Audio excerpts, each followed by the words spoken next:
The UN Security Council has demanded an immediate ceasefire between Israel and Hamas, urging an end to the hostilities that have devastated Gaza.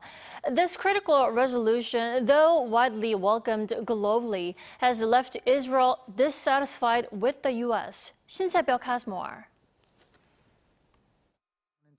The United Nations Security Council on Monday adopted a resolution demanding an immediate ceasefire between Israel and the Palestinian militant group Hamas.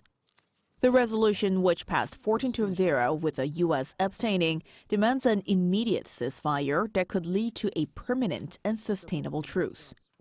It also called for the immediate and unconditional release of all hostages.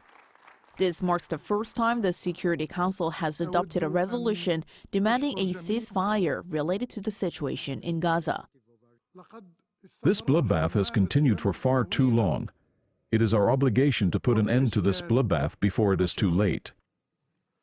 The U.S. explained its reasons for abstention, stating that while it agrees a ceasefire is necessary, it believes certain, quote, key edits were missing in the resolution.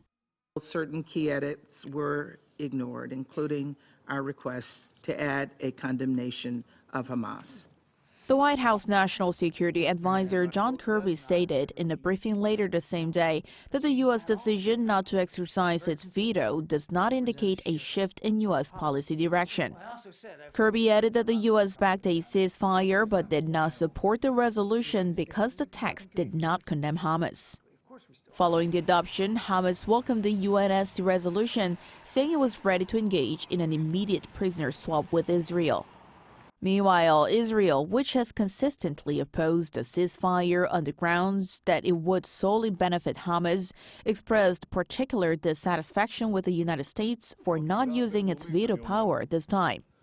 This led to Israeli Prime Minister Benjamin Netanyahu abruptly canceling the planned visit of a high-level delegation to the U.S. next week.